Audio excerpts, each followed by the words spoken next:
Hi అండి. ఇంకా మా జాయ్సీకి కావాల్సిన సామాన్లు అయితే పక్కకు తీసేసుకుందండి. ఇంకా తర్వాత కిచెన్లో నుంచి చట్నీ అయితే ఒకటి తీసుకొచ్చాను చూడండి. ఆవకాయ ఇంటి దగ్గర వాళ్ళు పంపించిందనమాట. వేరే చట్నీస్ ఉండడంతో దీన్ని ముట్టుకోకపోయేసరికి ఇది ఎలా అయిపోయిందంటే అప్పటికే కొంచెం తేడాగా ఉంది. ఇక అందుకే పక్కకు పెట్టేసాము తినకుండా.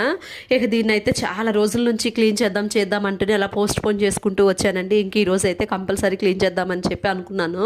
ఇది చూడడానికి చాలా కలర్ఫుల్గా ఉంది కానీ అసలు మొత్తం పులుసు వాసన, కొంచెం టేస్ట్ చూసిన నాలుక నూరంతా పిడుసు కట్టుకుపోవడం అంటారు కదా, అట్లయితే అయిపోయింది. ఇక దాని మొత్తానికి కూడా డస్ట్బిన్లోకి అయితే వేసేద్దామని చెప్పి ఇక మొత్తం పడేసేసానండి పచ్చడి మొత్తం కూడా.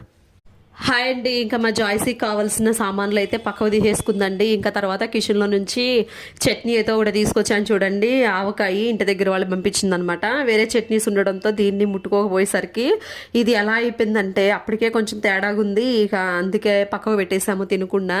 ఇక దీన్ని అయితే చాలా రోజుల నుంచి క్లీన్ చేద్దాం అంటూనే అలా పోస్ట్ పోన్ చేసుకుంటూ వచ్చానండి. ఇంక ఈ రోజు అయితే కంపల్సరీ క్లీన్ చేద్దామని చెప్పి అనుకున్నాను. ఇది చూడడానికి చాలా కలర్ఫుల్గా ఉంది కానీ అసలు మొత్తం పులుసు వాసన, కొంచెం టేస్ట్ చూసిన నాలుక నూరంతా పిడుసు కట్టుకుపోవడం అంటారు కదా, అట్లయితే అయిపోయింది.